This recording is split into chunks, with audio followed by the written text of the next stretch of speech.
আমি মানুহখিনি তাত আছে। 11:30 লৈকে নাই। আপুনি মাতিব লাগিছিল নাই? আপোনাক যে কোৱা হৈছিল আপুনি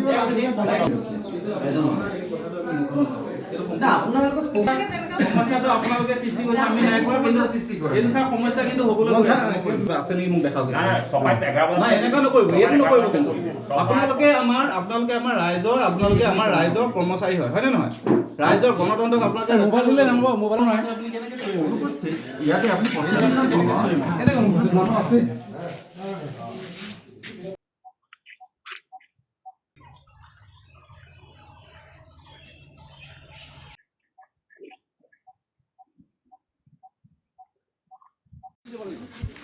অ' ছাৰ লিখিত দি নহয় নহ'লে এনে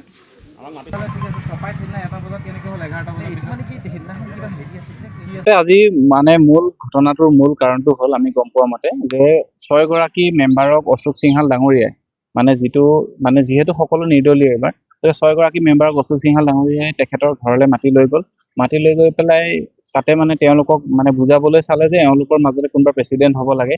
তেওঁলোকৰ মাজত বৃহৎ মানে আভ্যন্তৰীণ খামখেয়ালি হ'ল, কাজিয়া হ'ল। 3 গৰাকী তেওঁলোকৰ প্ৰেচিডেণ্ট মেম্বাৰ থাকিলে। গতিকে সেইকাৰণে মানে যিহেতু ইয়ালে মানে পঞ্চায়তলৈ আহি পেলাই হেৰি কৰিলে বেলেগ কোনোবা বিৰোধী ছাপৰ্টেড মেম্বাৰে মানে পঞ্চায়ত গঠন কৰিব বুলি তেখেতে এইটো মানে বিডিঅ ছাৰক ফোন কৰিলে। বিডিঅ ছাৰক ফোন কৰি পেলাই ক'লে যে আজি পঞ্চায়তটো কেঞ্চেল কৰিব লাগে। মানে তেনেকুৱা ধৰণৰ আমাৰ সন্দেহ হৈছে। কৌশলগতভাৱে তেওঁলোকে সেইটো মানে কৰিলে আৰু যাৰ ফলত আজি অমিয়পুৰবাসী আকৌ পিছ পৰি গ'ল, মানে আমাৰ পঞ্চায়ত বডিটো গঠন নহ'ল। তাতে আমি যেতিয়া ৰাতিপুৱা 10টা বজাত টাইম দিছিলে আমাক পঞ্চায়তত যাবৰ কাৰণে 10:10 গৈ পাইছোঁ। তেওঁ তেতিয়া নিজেই অহা নাই, তেওঁ 10:45 গৈ পাইছে খণ্ডন বিঘা, তেওঁ গৈ পোৱা নাই। তাৰপিছত আমি বাহিৰত ৰখি আছোঁ, তেওঁ ভিতৰত সোমাই আছে। তাৰপিছত যেতিয়া তেওঁ আকৌ উঠি গ'ল তেতিয়া 11:10-15 হৈছে। তেওঁলোকে আমাক এবাৰো খবৰ কৰা নাই যে কোনোবা আছে নেকি বুলি। তেওঁ ডাইৰেক্ট উঠি পেলাই গাড়ীত গৈছে আৰু যি 6জন আছিল, আমি যি 4জন আছিলোঁ, এই 6জন ক'ত আছিলে আপোনালোকে এবাৰ খবৰ কৰি চাবচোন। আচলতে নহয় তেনেকুৱা, এইটো মই মোৰ ভুৱা অভিযোগ বুলি ক'ম, কাৰণ এনেকুৱা নহয়। পলিটিকেল কথা মই কেতিয়াও ফ'ল' কৰা নাই।